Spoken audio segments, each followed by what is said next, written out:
ಇಡೀ ದೇಶದ ವಿಚಾರಕ್ಕೆ ಸಂಬಂಧಪಟ್ಟಂತೆ ಸುದ್ದಿ ನೋಡಿದ್ವಿ. ನಮ್ಮ ರಾಜ್ಯಕ್ಕೆ ಬರೋಣ. ಬಹಳ ಇಂಟ್ರೆಸ್ಟಿಂಗ್ ರೆಸ್ಪಾನ್ಸ್ನ ರಿಸಲ್ಟನ್ನು ಕರ್ನಾಟಕ ರಾಜ್ಯದ ಜನ ಕೊಟ್ಟಿದ್ದಾರೆ. ನಿರೀಕ್ಷೆ ಇತ್ತು ಈ ಥರದ್ದು ಏನಾದರೂ ಆಗ್ಬೋದು ಅಂತ. ಡಿ ಕೆ ಶಿವಕುಮಾರ್ ಪ್ರಪ್ರಥಮ ಬಾರಿಗೆ ಕಮಲ ಅರಳಿದೆ.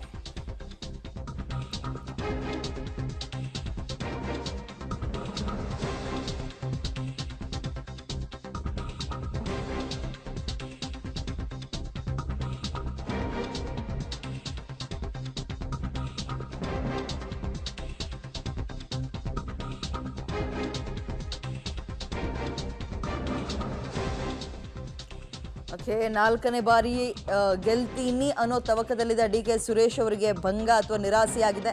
ಕನಕಪುರದ ಬಂಡೆಯನ್ನ ಪುಡಿ ಮಾಡಿ ಹಾಕ್ಬಿಟ್ರು ಹೃದಯವಂತ. ಡಿ ಕೆ ಸುರೇಶ್ ವಿರುದ್ಧ ಡಾಕ್ಟರ್ ಮಂಜುನಾಥ್ಗೆ ಭರ್ಜರಿ ಗೆಲುವು. ಇದು ಬರೀ ಗೆಲುವಲ್ಲ, ಇದು ಭರ್ಜರಿ ಗೆಲುವು ಸಿಕ್ಕಿದೆ. JDSನ ಬೆಂಬಲ, ಮಂಜುನಾಥ್ ಅವರ ವ್ಯಕ್ತಿತ್ವವೇ ಡಿ ಕೆ ಸುರೇಶ್ ಅವರ ಸೋಲಿಗೆ ಕಾರಣವಾಯಿತಾ? ಪ್ರತಿಷ್ಠೆಯಾಗಿ ತಗೊಂಡಿದ್ರು. ಕಾಂಗ್ರೆಸ್ ಕೂಡ ಹೌದು, ಮಗದೊಂದು ಕಡೆ JDS. ಇವರು JDS ಕ್ಯಾಂಡಿಡೇಟ್ ಅಲ್ಲ, ಯಾರು ಡಾಕ್ಟರ್ ಮಂಜುನಾಥ್ ಅವರು. ಕುಟುಂಬಕ್ಕೆ ಸಂಬಂಧಪಟ್ಟಂತೆ ದೂರ ಇರೋಣ.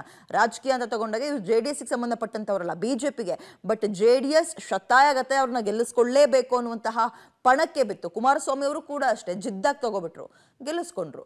ನೋಡಿ, ಓಕೆ, ಬೆಂಗಳೂರು ಗ್ರಾಮಾಂತರ ಲೋಕಸಭಾ ಕ್ಷೇತ್ರ ನೋಡ್ತಾ ಹೋಗೋಣ. ಯಾವ್ಯಾವ ಕ್ಷೇತ್ರದಲ್ಲಿ ಎಷ್ಟೆಷ್ಟು, ವಿಧಾನಸಭಾ ಕ್ಷೇತ್ರದಲ್ಲಿ ಎಷ್ಟೆಷ್ಟು ಲೀಡನ್ನು ತಗೊಂಡಿದ್ದಾರೆ ಅಂತ.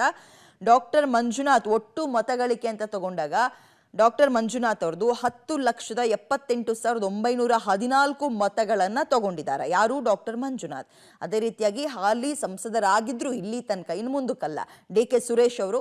ಇವರು 8,09,324 ಮತಗಳನ್ನು ತಗೊಂಡಿದ್ದಾರೆ. ಸೊ ಅಲ್ಲಿಗೆ ಲೀಡ್ ಕೊಟ್ಟಿದ್ದು 2,69,590. ಇದು ಚಿಕ್ಕ ನಂಬರ್ ಅಲ್ಲವೇ ಅಲ್ಲ ಇದು. ಓಕೆ, ಹಾಗಾದ್ರೆ ಈಗ ಒಂದೊಂದೇ ವಿಧಾನಸಭಾ ಕ್ಷೇತ್ರಗಳಿಗೆ ಸಂಬಂಧಪಟ್ಟಂತೆ ನೋಡ್ತಾ ಹೋಗೋಣ. ರಾಮನಗರ ವಿಧಾನಸಭಾ ಕ್ಷೇತ್ರದಲ್ಲಿ ಡಾಕ್ಟರ್ ಮಂಜುನಾಥ್ ಅವರು 91,945 ಮತಗಳನ್ನು ತಗೊಂಡ್ರು. ಡಿ ಕೆ ಸುರೇಶ್ ಇಲ್ಲಿ 92,090 ಮತಗಳನ್ನು ತಗೊಂಡ್ರು. ಸ್ವಲ್ಪ ಕಾಂಗ್ರೆಸ್ ಲೀಡಿಗೆ ಬಂತು. ಜಸ್ಟ್ ಒಂದು ನಂಬರ್ಸ್ ಅಲ್ಲಿ 145 ನಂಬರ್ನಿಂದ ಲೀಡಲ್ಲಿ ಇದ್ರು. ಯಾರು? ಡಿ ಕೆ ಸುರೇಶ್. ಮಾಗಡಿ ವಿಧಾನಸಭಾ ಕ್ಷೇತ್ರ ಅಂತ ಬಂದಾಗ ಡಾಕ್ಟರ್ ಮಂಜುನಾಥ್ ಅವರು 1,13,911 ಮತಗಳನ್ನು ತಗೊಂಡ್ರು. ಸುರೇಶ್ ಅವರು 83,938 ಮತಗಳನ್ನು ತಗೊಂಡ್ರು. BJP ಲೀಡನ್ನು ಸಾಧಿಸ್ತು. 29,973 ಲೀಡನ್ನು ತಗೊಳ್ತು. ಚನ್ನಪಟ್ಟಣ ವಿಧಾನಸಭಾ ಕ್ಷೇತ್ರದಲ್ಲಿ ಡಾಕ್ಟರ್ ಮಂಜುನಾಥ್ 1,06,971 ಇಲ್ಲೂ ಲೀಡಲ್ಲಿ ಬಂದರು.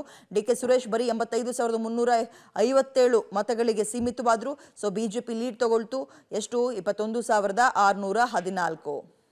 ಕನಕಪುರ ವಿಧಾನಸಭಾ ಕ್ಷೇತ್ರ ಒಂದೊಂದನ್ನೇ ನೋಡ್ತಾ ಇದೀವಿ ನಾವು.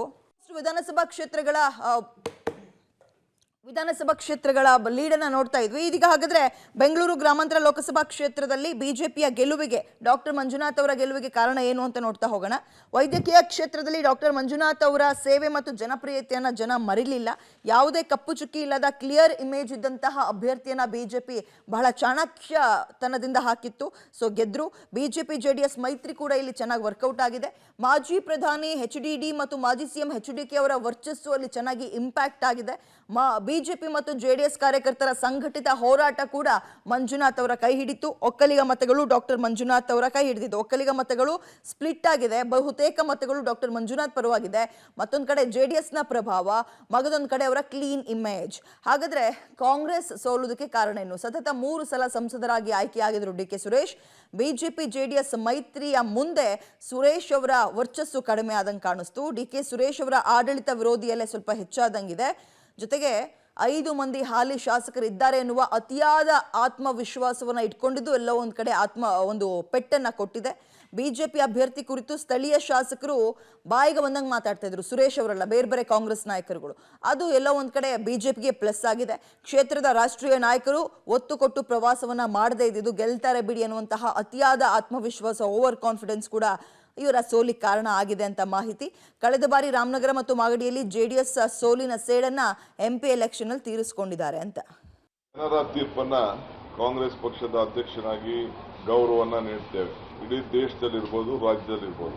ಅಧಿಕಾರ ರಾಜಕೀಯಕ್ಕಿಂತ ವಿಶ್ವಾಸ ರಾಜಕೀಯ ಗೆದ್ದಂತಾಗಿದೆ. ಆದರೂ ಭಾವನೆ ಸೋತಿದೆ, ಬದುಕು ಗೆದ್ದಿದೆ ಇಡೀ ರಾಷ್ಟ್ರದಲ್ಲಿ. ಏನು BJPಯವರು 400ಕ್ಕೂ ಹೆಚ್ಚು ಸೀಟ್ ಬರ್ತೀವಿ ಅಂತ ಹೇಳ್ತಾ ಇದ್ರು, ಅದಾಗಿಲ್ಲ. ನಮ್ಮ ಸಾಧನೆ, ನಮ್ಮ ರಾಜ್ಯದಲ್ಲಿ 1 ಸೀಟ್ ಇದ್ದಿದ್ದು 9 ಸೀಟ್ ಹೋಗಿದ್ದೇವೆ. ಆದರೂ ನಾವು 14-15 ಸೀಟು ನಿರೀಕ್ಷೆ ಮಾಡಿದ್ದೇವೆ. ನಾನು ನನ್ನ ಕ್ಷೇತ್ರದಲ್ಲಿ ಡಾಕ್ಟರ್ ಮಂಜುನಾಥ್ ಅವರ ಗೆಲುವನ್ನು ವೈಯಕ್ತಿಕವಾಗಿ ಮಂಜುನಾಥ್ಗೆ ನಾನು ಅಭಿನಯಿಸ್ತೇನೆ. ಅವ್ರ ಪಕ್ಷ ಗೆಲ್ತು ಅಂತ ನಾನು ಹೇಳಲಿಕ್ಕೆ ನಾನು ತಯಾರಿಲ್ಲ. ವ್ಯಕ್ತಿ ಗೆದ್ದಿದ್ದಾರೆ. ನನ್ನ ಕ್ಷೇತ್ರದ ಮತದಾರರಿಗೆ ಧನ್ಯವಾದಗಳನ್ನು ಸಲ್ಲಿಸ್ತೇನೆ. ನನಗೆ ಈ ಕ್ಷೇತ್ರದಲ್ಲಿ 3 ಬಾರಿ ಲೋಕಸಭಾ ಸದಸ್ಯನಾಗಿ ಕೆಲಸ ಮಾಡಲಿಕ್ಕೆ ಅವಕಾಶವನ್ನು ಒದಗಿಸಿಕೊಟ್ಟಿದ್ರಿ. 4ನೇ ಬಾರಿಗೆ ನನಗೆ ವಿರಾಮವನ್ನು ಕೊಟ್ಟಿದ್ದೀರಿ. ಈ ಚುನಾವಣೆಯಲ್ಲಿ ಮತದಾರರ ಪ್ರಭುಗಳು ಇವತ್ತು ತೀರ್ಮಾನವನ್ನು ಕೊಟ್ಟಿದ್ದಾರೆ. ಆ ತೀರ್ಮಾನಕ್ಕೆ ನಾನು ಸ್ವಾಗತವನ್ನು ಮಾಡ್ತಾ ಡಾಕ್ಟರ್ ಮಂಜುನಾಥ್ ಅವರಿಗೆ ಅಭಿನಂದನೆಗಳನ್ನು ಸಲ್ಲಿಸ್ತೇನೆ. ತೀರ್ಪಿಗೆ ನಾನು ತಲೆಬಾಗಿದ್ದೇನೆ. ಜನ ಹೊಸ ನಾಯಕತ್ವಕ್ಕೆ ಅವಕಾಶ ಕೊಟ್ಟಿದ್ದಾರೆ. ಅವರು ಚೆನ್ನಾಗಿ ಕೆಲಸ ಮಾಡಲಿ, ರಾಜ್ಯಕ್ಕೆ ಒಳ್ಳೆಯದಾಗಲಿ, ಕ್ಷೇತ್ರಕ್ಕೆ ಒಳ್ಳೆಯದಾಗಲಿ. ಪ್ರಜಾಪ್ರಭುತ್ವ ವ್ಯವಸ್ಥೆಯಲ್ಲಿ ಸೋಲು ಗೆಲುವನ್ನು ನಾವು ಸಮಾನವಾಗಿ ಸ್ವೀಕಾರ ಮಾಡಬೇಕು. ಅದನ್ನು ನಾನು ಸ್ವೀಕಾರ ಮಾಡಿದ್ದೇನೆ. ರಾಜಕಾರಣದಲ್ಲಿ ಕುತಂತ್ರಗಳು ಕೆಲಸ ಮಾಡ್ತದೆ. ಈಗ ಕುತಂತ್ರಗಳು ಕೆಲಸ ಮಾಡಿದೆ. ಅದನ್ನು ಸ್ವಾಗತ ಮಾಡಬೇಕು. ಅದರಿಂದ ಹಿಂದೆ ಸರಿಯುವಂಥ ಪ್ರಶ್ನೆ ಇಲ್ಲ. ಜನರ ತೀರ್ಮಾನನೇ ಅಂತಿಮ ತೀರ್ಮಾನ. ಜನರ ತೀರ್ಮಾನವನ್ನು ಬಿಟ್ಟು ನಾನೇನೋ ಮಾತಾಡೋಕೆ ಹೋಗೋದಲ್ಲ.